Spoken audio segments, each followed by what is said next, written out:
20 August 2022. This is episode 36 of This and That and What a Fuck. This is one that is a little bit bulky, but there's a few interesting things. The world has gone crazy and I don't understand why many things are just accepted by the population. And we start this one off with NATO and Estonia.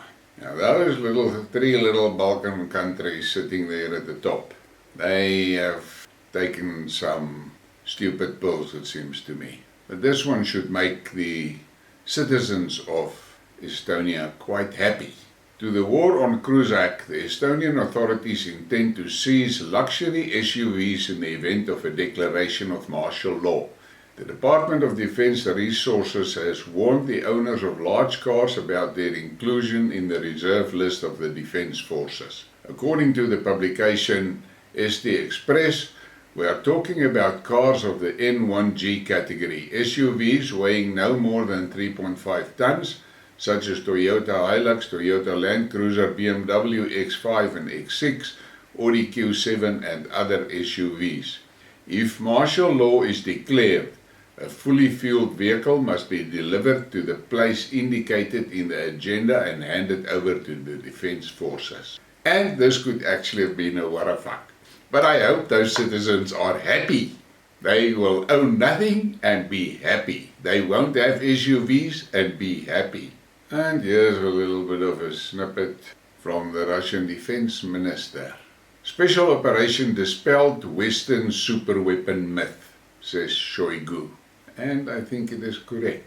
Russia's military campaign in Ukraine dispelled the myth of Western superweapons, as military hardware provided to Kiev have not had a significant effect on the battlefield, Defense Minister Sergei Shoigu said during a security conference. Shoigu added that the Russian forces are carefully examining the Western weapon systems seized on the battlefield in Ukraine and are taking into account their features and specific qualities.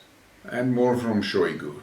Nuclear strike in Ukraine unnecessary and US claims absurd. Russia can only use nuclear weapons for deterrence, and claims of possible use of chemical weapons in Ukraine are absurd too, as stockpiles were destroyed in 2017. The official said the US is an unreliable partner in geopolitics, scrapping treaties and Russia over the years.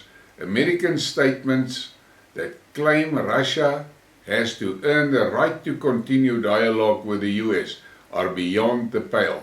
Weapons control is a two-way street, he added. Blame for an escalating security situation lies with NATO. The military activities of the alliance have become fully aggressive and anti-Russian in nature, he stated, citing the deployment of American troops and weapons in Eastern Europe and the strengthening of NATO forces long before February. And I personally believe that you must be blind and stupid if you think NATO is a match for Russia. They are not. And I've listened to some military analysts talking about the US in a ground war with Russia. And the guy reckons that it will take the US more than 2 years to accumulate the weapons and forces in Europe that would be needed for a fight with Russia. And while they're building it up, they must take in consideration the Russians will most probably strike the moment they see the build-up. So it's going to be a disaster. I don't understand this, and I have asked a few times, where the hell is the diplomats? And then there's this from the State Duma Deputy Speaker, Irina Yarovia. Creation of biological laboratories by the Pentagon in the Ukraine poses a real threat to humanity. We have human evidence. Who says that it's going on over there? We know every face behind it and will hold them accountable soon. Now on some of the channels that I watch, there has been a few posts about the things that Russia have found in those biolabs. But nothing has been confirmed, so it's all at this point in time speculation. but it looks like there were ugly shit going on there.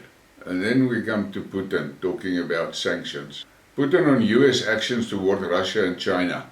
It's evident that Western globalist elites are attempting to distract their own citizens from very dire socio-economic problems, falling living standards, unemployment, poverty and deindustrialization. And that is the truth. I cannot understand how the population of the EU is allowing that leadership of theirs to take them on this roller coaster ride to hell. The Ukrainian situation shows that the US wants to prolong this conflict.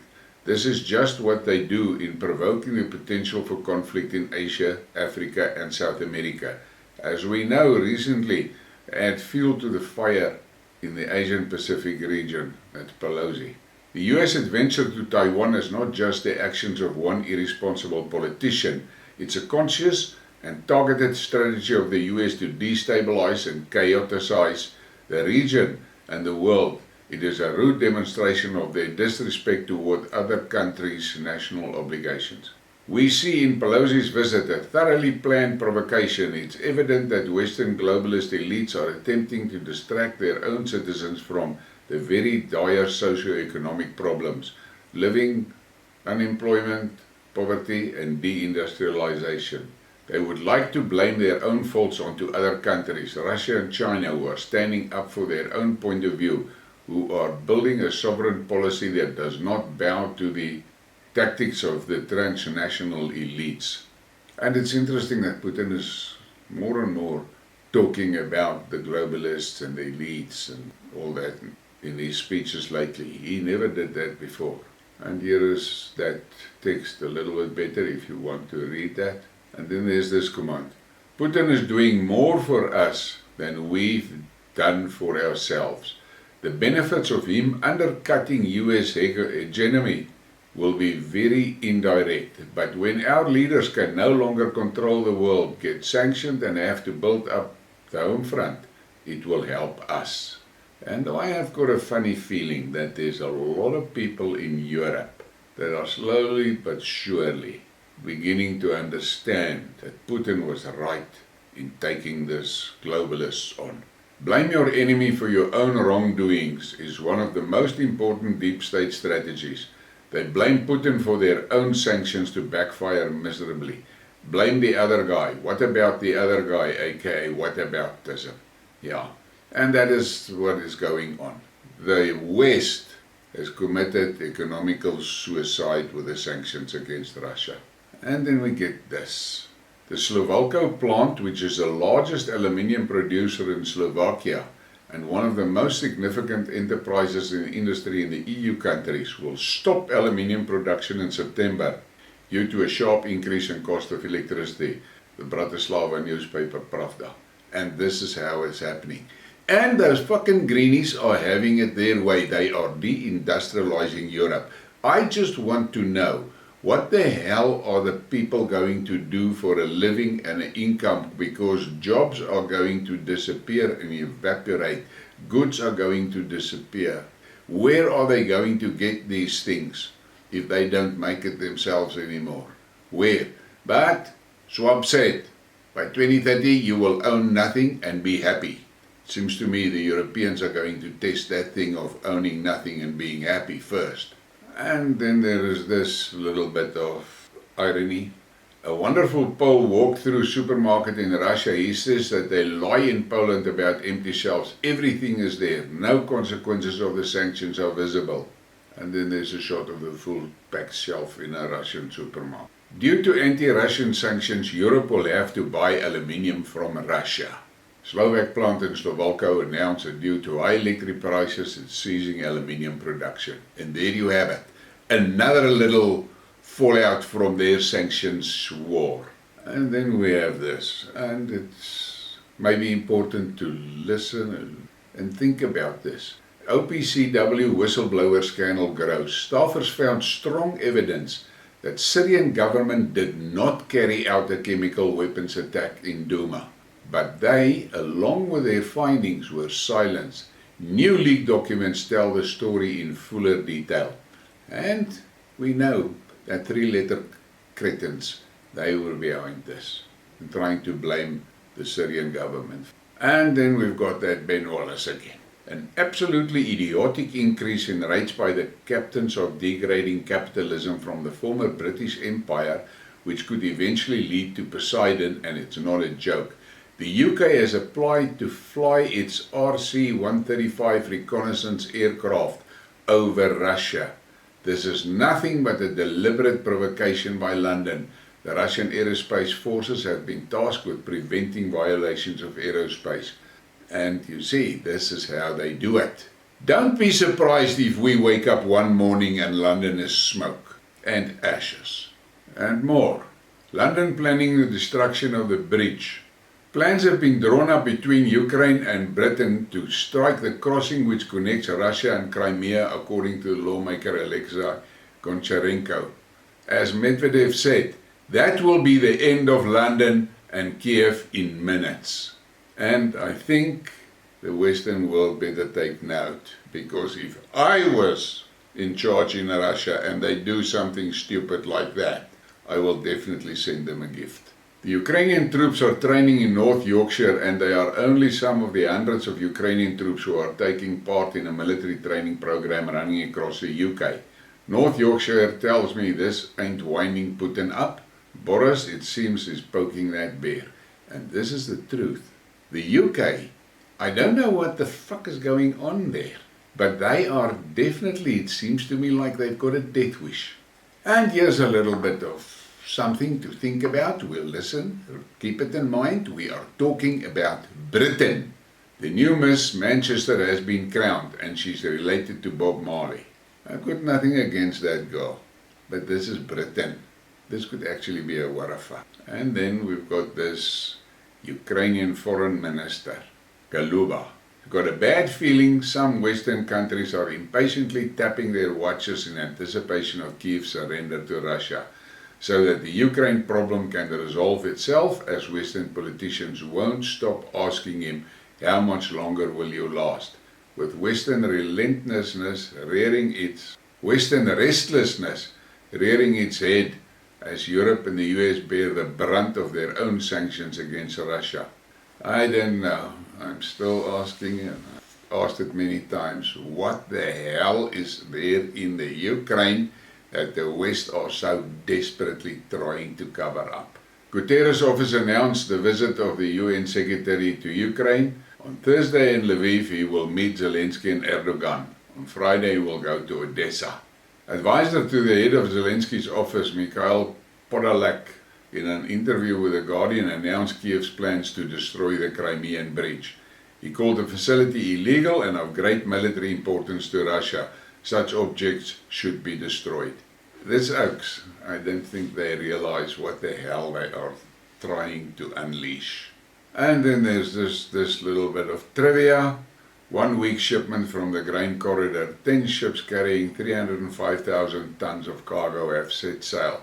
And if you look through the list there, nothing to the so-called starving nations. All of this going to countries that is not starving. And then we've got this little bit of a caricature. How is little Nappy going to enforce these stupid laws against people who accept Russian food and aid when they're hungry? They're never getting the territory back. And this is because this Zazi cretin has made a regulation or a decree or something that people in the areas where the Russians have taken control, if they take food and other humanitarian aid from the Russians, they will be tried for treason. This guy, his time is up, he must go. He must just evaporate. And then from Maria Zakharova, talking on religious freedom, America prefers not to notice how schismatics, with the support of Ukraine, seizes churches belonging to the canonical Russian Orthodox Church and cynically appropriate the property of church parishes and communities. And this is just another example of how the West is supporting a regime that represents nothing of the values that the West claims to value. and now they're stealing the assets of the church. No military aid pledges to Kiev from EU in July. The 6 largest European nations made no new promises of military assistance to Ukraine throughout July. It's the first month that no such aid has been pledged since Russia sent troops into Ukraine in late February, which is a sign that the military aid to the Ukraine may be waning. Politico also accused leading EU nations, particularly Germany and France, of failing to keep up with the level of military assistance to Kiev coming from the UK, Poland and US. Well, they have been disarmed. They don't have anything left to give, but yet they want to fight with Russia. Stupid! They don't have what it takes to fight with Russia. And then this one could have been a what a fuck, but it's not. Lviv mayor urged citizens to prepare for a hard winter. He promised the residents of the day a situation that is difficult to imagine. The city authorities are already buying stoves, bourgeois, in case of cold weather. They're the only thing left if the rest doesn't work. And back to the Stone Age. And then we come to South Africa, and this is the what a fuck. The mayor of King Cetshwayo district attended the official opening of a borehole in Nkandla. The 6 million rand project will assist 40 households in the area with water. Guys, just look at that images. This is what this fucking ANC gets excited about. Activating a borehole. But look at that money. 6 million. It's between 3 and 500,000 rand to do a borehole and equip it. But look at that. Millions. 6 million. Any case, Saturday, please like, subscribe and share the thing. And have a great evening and have a braai.